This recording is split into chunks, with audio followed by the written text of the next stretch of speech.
Si nos remontamos a la Torre de Babel, vemos que desde entonces la humanidad ha soñado con un solo gobierno mundial. Aunque Dios le mandó que se dispersara sobre la faz de la tierra, la humanidad prefirió estar junta en un mismo lugar, desafiando así a la voluntad de Dios. No era la voluntad de Dios unir a todos los seres humanos en ese momento, en un solo lugar bajo un gobierno. Por eso intervino confundiendo sus idiomas para dispersar a los habitantes de la tierra. Génesis capítulo 11, versículos del 1 al 9. Desde entonces, cada reino de los hombres que alcance ese grado de poder ha terminado en fracaso. ¿Llegará el día en que todo el mundo esté bajo el control de un solo gobierno? ¿Qué podríamos prever en el caso de que surgiera entre los hombres una autoridad universal de este tipo? ¿Hará realidad nuestras esperanzas o nuestros temores? Las respuestas están en la Biblia. La palabra de Dios nos habla no solamente de un futuro gobierno dictatorial que pretenderá controlar toda la tierra, sino también de un gobierno mundial que sí logrará imponerse y traer la paz que tanto tiempo hemos anhelado. Tú y yo debemos enterarnos del futuro del mundo y del gobierno venidero. Los imperios mundiales del pasado y también del presente alcanzaron el cenit en cuanto a su poder y luego cayeron en la ruina. El gran imperio de Babilonia, por ejemplo, conquistó muchas naciones, entre ellas el reino de Judá en el Oriente Medio. Este vasto imperio construyó los famosos jardines colgantes de Babilonia, es una de las 7 maravillas del mundo antiguo. El célebre historiador griego Heródoto escribió: además de su tamaño, Babilonia sobrepasaba en esplendor a cualquier ciudad en el mundo conocido. Sin embargo, su depravación y su decadencia moral trajeron sobre ella el juicio de Dios. La escritura estaba en la pared y el ejército persa capturó la ciudad supuestamente inexpugnable que era Babilonia. ¿Habrán muerto los sueños de un gobierno mundial? Aún hoy en día se oyen voces pidiendo un gobierno así, que resuelva nuestros conflictos, nuestros problemas globales. Algunos europeos visualizan una restauración del antiguo Imperio Romano. El actual edificio del Parlamento de la Unión Europea en Estrasburgo evoca la antigua historia de la Torre de Babel. Refleja su estructura y representa la esperanza de la Unión Europea de unificar pacíficamente los diversos pueblos e idiomas bajo su influencia. De hecho, el constructor del edificio del Parlamento de la Unión Europea se basó en un cuadro de la Torre de Babel. Qué curioso, ¿verdad? Estas esperanzas para Europa surgen de la experiencia de 2 guerras mundiales asoladoras que se libraron con ferocidad en su suelo. Curiosamente, vuelvo a repetir, ya lo he hecho en varias ocasiones, en las 2 guerras mundiales estaba Alemania. Que no nos extrañe que en una posible tercera guerra mundial Alemania también esté involucrada. Al final de la Primera Guerra Mundial, el presidente de los Estados Unidos, Woodrow Wilson, propuso la Sociedad de Naciones para que colaboraran en pro de la paz mundial. Y esa institución fracasó, y el mundo vivió otra guerra mundial, una generación más tarde. Después de la Segunda Guerra Mundial, en 1945, se formó la Organización de las Naciones Unidas con el mismo fin. No obstante, las perturbaciones en el mundo actual atestiguan que los 193 estados-nación de la ONU no han establecido el camino a una paz duradera. Digo 193 porque es el número que me viene a la cabeza, no sé si hay ahora más. La Unión Europea también ha luchado contra las fuerzas del nacionalismo. En una fecha, 2 de mayo de 2015, el Papa Francisco declaró: es imprescindible idear instituciones internacionales fuertes y organizadas más eficientemente, con funcionarios que sean nombrados de modo justo por convenio de los gobiernos nacionales y dotadas con poder para imponer sanciones. Es urgente la necesidad de una verdadera autoridad política mundial, como le indicó hace algunos años mi predecesor, el bienaventurado Juan XXIII. ¿Recordáis esas declaraciones del Papa? 2 de mayo de 2015. Estaba hablando de un nuevo orden mundial. Estaba hablando de un gobernador que sancionara a estos países, que sancionara a la población. ¿Quién estará a cargo de una verdadera autoridad política mundial? Históricamente, las autoridades políticas han reflejado sus fines egoístas en los dominios mundiales. Benito Mussolini visualizó una restauración del Imperio Romano. En la página web history.com describe sus ambiciones. La sed de gloria política de Benito Mussolini, que él mismo confesó, batallaba con su aguda inteligencia, su agudeza psicológica y su astucia política por el control de las políticas militares. Esto es lo que dice este artículo. Recuerda la página web history.com. Y continúa la noticia diciendo lo siguiente. Socialista revolucionario en un principio, abandonó su partido para abogar por la intervención italiana en la Primera Guerra Mundial. Tras la guerra, en la que fue fusilero, Mussolini decidió que su destino era gobernar Italia como un moderno César y crear el nuevo Imperio Romano.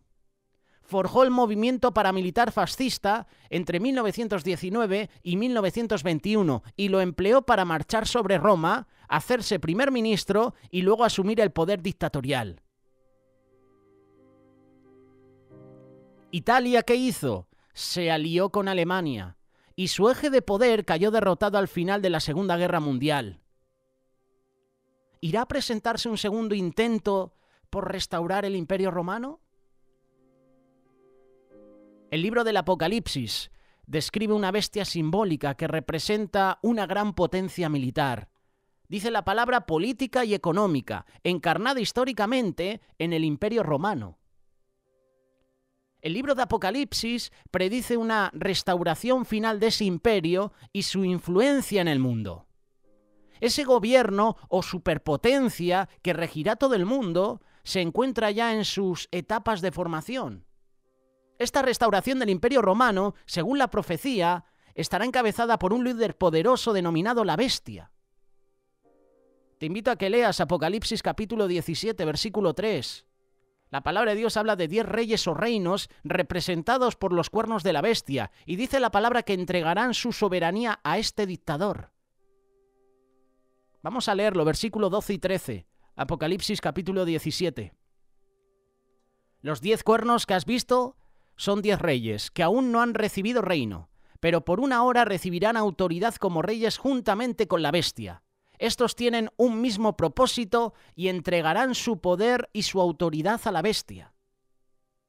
Qué curioso, ¿verdad? 10 reyes que no han recibido reino, pero por una hora van a recibir autoridad, y esa autoridad, durante una hora, vaya autoridad, ¿verdad? Les duró una horita, esa autoridad se la van a dar a la bestia. Entregarán su poder, su autoridad a la bestia. Lo dice el libro de Apocalipsis. Esta superpotencia tendrá el poder político, económico y militar. Los imperios mundiales del pasado se valían de su poderío militar para imponer un fuerte control sobre las naciones. No sé si conoces a Hans Mogerzau, conocido por sus escritos sobre política internacional. Habló de la lucha por el poder y la paz. Esto lo hizo en su obra clásica, Política entre las Naciones. Y Mogerzau resume lo que llama una falsa solución para la conquista mundial. Y es muy acertada a lo que podemos vivir en los tiempos finales con la bestia.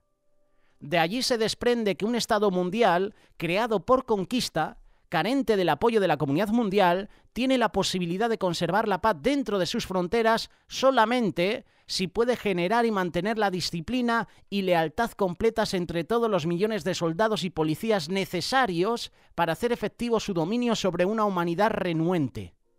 Un Estado mundial así sería un monstruo totalitario sostenido sobre pies de arcilla que de solo pensarlo se sobresalta la imaginación. Pies de arcilla. ¿Te suena un poquito a esa estatua, esa visión que tuvo Daniel? ¿Recuerdas los pies de arcilla? ¿Recuerdas el bronce, el hierro? La Biblia sí describe una potencia mundial con pies de arcilla en los tiempos del fin. El profeta Daniel habla en términos simbólicos de 4 imperios mundiales que culminan con la última restauración del Imperio Romano.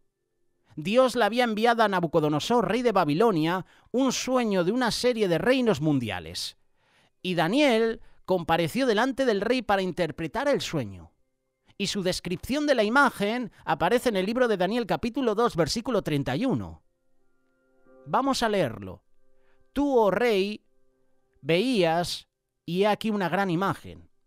Esta imagen, que era muy grande y cuya gloria era muy sublime, estaba en pie delante de ti, y su aspecto era terrible.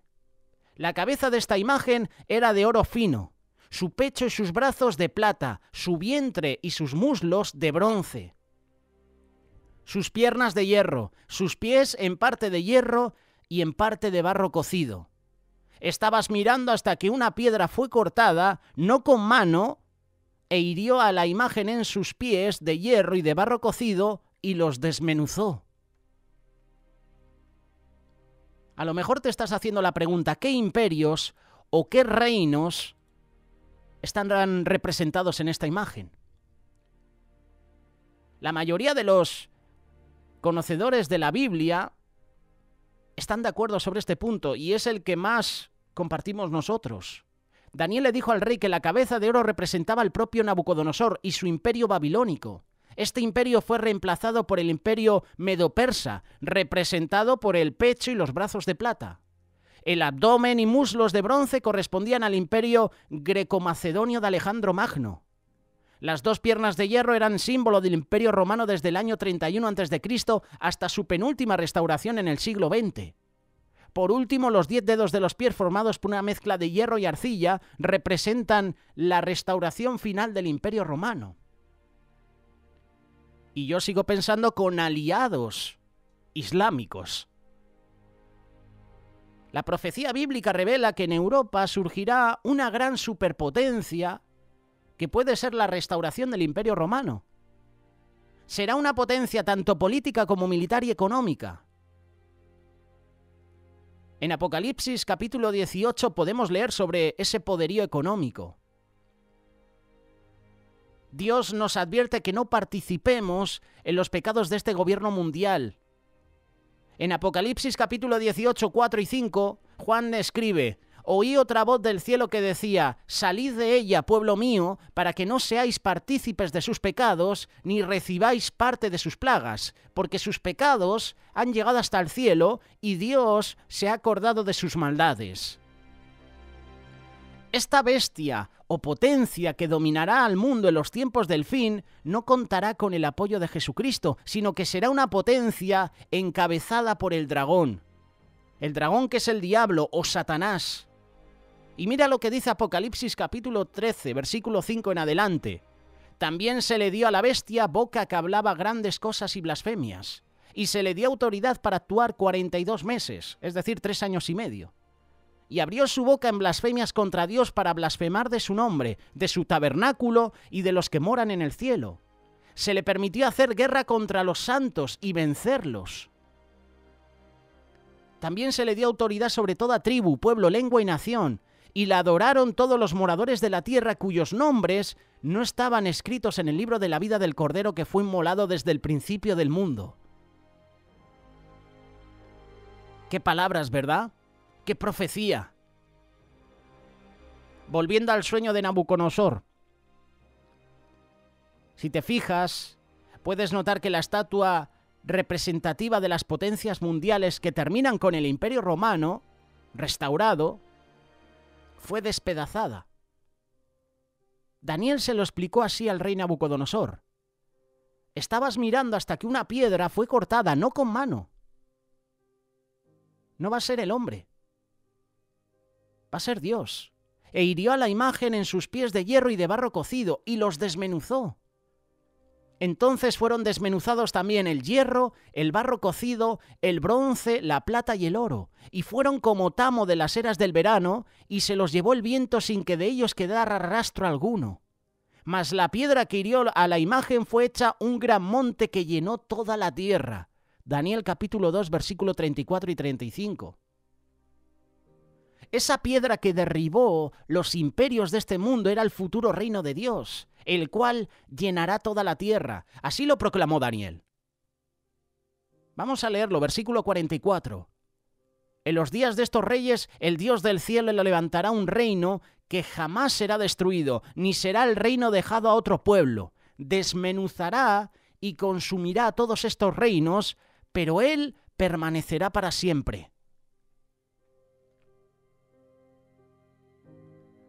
Si tú te fijas, las naciones actuales están siguiendo el mismo patrón que esa estatua. Esas naciones están obsesionadas con el poder. Y en esa obsesión van a llevar a todo el mundo a una tercera guerra mundial. Y posiblemente a la gran tribulación.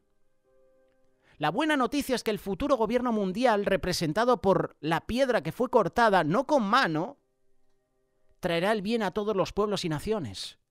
Ese gobierno se llama el reino de Dios. Y la cabeza de ese reino será Jesús, el Rey de Reyes, Señor de Señores. Jesús derramó su sangre para que nosotros recibiéramos el perdón de nuestros pecados. Recuerda el testimonio de Juan el Bautista. Evangelio de Juan capítulo 1, versículo 29. El siguiente día vio Juan a Jesús que venía a él y dijo: «He aquí el Cordero de Dios que quita el pecado del mundo». Este futuro gobernante del mundo será un rey lleno de amor y compasión. Al mismo tiempo tendrá poder para poner fin a toda opresión, rebelión, injusticia y guerra. El profeta Isaías dejó este mensaje sobre ese gobierno venidero. Un niño nos es nacido. Hijo nos es dado, y el principado sobre su hombro, y se llamará a su nombre Admirable, Consejero, Dios fuerte, Padre eterno, Príncipe de paz. Lo dilatado de su imperio y la paz no tendrán límite. Isaías capítulo 9, versículos 6 y 7. Demos gracias a Dios por su gobierno de bondad y amor que va a garantizar la paz mundial. La va a garantizar para todas las naciones. El mundo tiene un sistema universal de leyes para asegurar que habrá libertad como Dios manda. O mejor dicho, el mundo tendrá un sistema universal, no el que estamos viviendo ahora, el que vendrá. El reino de Jesús. Mira lo que dice Miqueas capítulo 4, versículo 2. Vendrán muchas naciones y dirán: venid y subamos al monte del Eterno y a la casa del Dios de Jacob, y nos enseñarán sus caminos. Y andaremos por sus veredas, porque de Sión saldrá la ley y de Jerusalén la palabra del Eterno.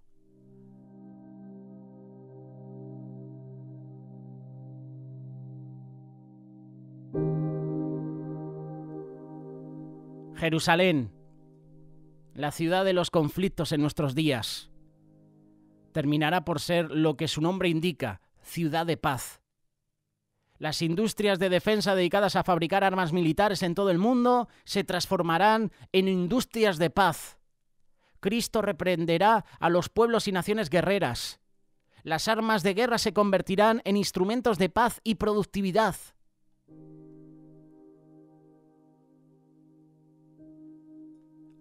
Algunos lectores, hay en diferentes páginas web, han visto el edificio de las Naciones Unidas en Nueva York. Puedes buscarlo en internet. Hay una escultura de un individuo martillando una espada para convertirla en azadón. ¿Has visto esa estatua, esa imagen? Imagínate cómo se transformará el mundo cuando pase de sus obras destructoras a obras productivas, como leemos en Miqueas capítulo 4, verso 3. Él juzgará entre muchos pueblos y corregirá naciones poderosas hasta muy lejos, y martillarán sus espadas para azadones y sus lanzas para hoces. No alzará espada nación contra nación, ni se ensayarán más para la guerra. Está hablando de paz. Pedro le preguntó a Jesús qué responsabilidades tendrían él y los demás apóstoles en la era futura. Y la respuesta de Jesús aparece en Mateo capítulo 19, verso 28. Jesús le dijo: de cierto os digo que en la regeneración, cuando el Hijo del Hombre se siente en el trono de su gloria, vosotros que me habéis seguido, también os sentaréis sobre 12 tronos para juzgar a las 12 tribus de Israel. El gobierno de Dios está organizado por fieles gobernantes, reyes, sacerdotes. No está gobernado como hoy en día por políticos, por gobernantes corruptos, con ansias de poder, con ansias de reconocimiento, con ansias de poseer el mundo, de tener bajo sus pies a toda la humanidad. Ese es el gobierno que estamos viviendo hoy en día. Puede ser en mi país, puede ser en tu país. El gobierno que Dios tiene estará organizado con gobernantes fieles que buscan la paz, que buscan la dirección de Dios, reyes, sacerdotes.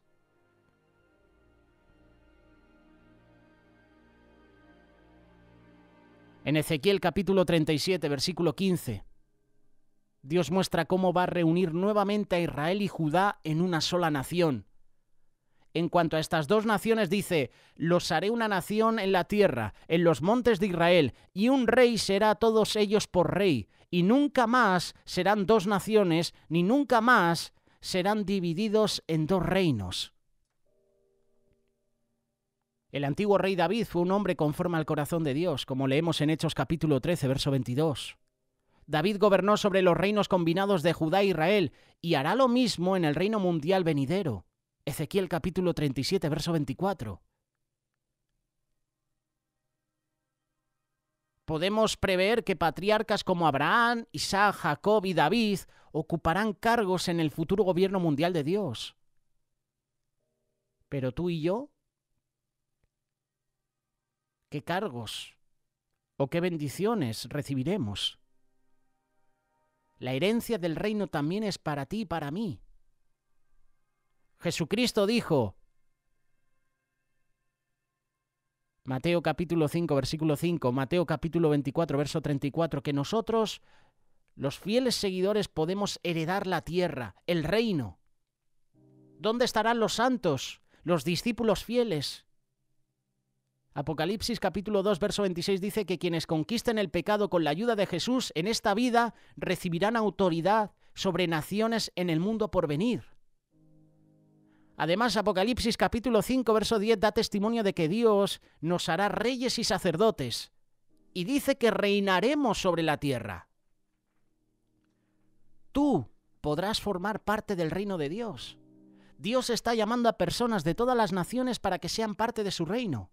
Ese gobierno mundial viene pronto, y es importante que tú y yo nos preparemos. Estudiemos la palabra de Dios. Visualiza un mundo transformado bajo el Rey de Reyes. Ese glorioso reino de Dios en la tierra va a traer belleza, productividad, como jamás se ha conocido en el mundo. Dios ha bendecido la tierra con montañas majestuosas, valles, praderas productivas. Admiremos la creación de Dios. Admira el oleaje de sus mares. Aprecia las flores, las plantas, las aves, los animales terrestres, la vida marina. Todo el mundo natural será embellecido en el mundo de mañana. Todo será transformado. Isaías nos ofrece esta visión del futuro.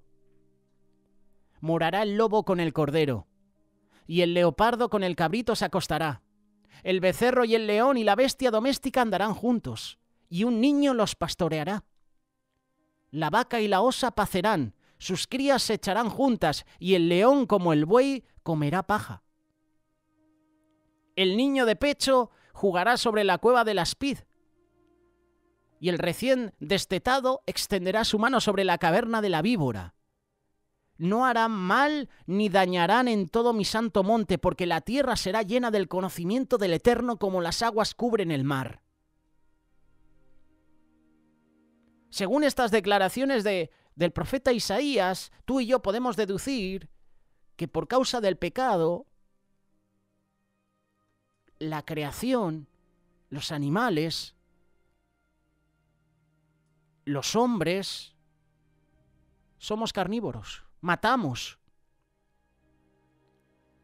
Cuando Dios regenere de nuevo la tierra,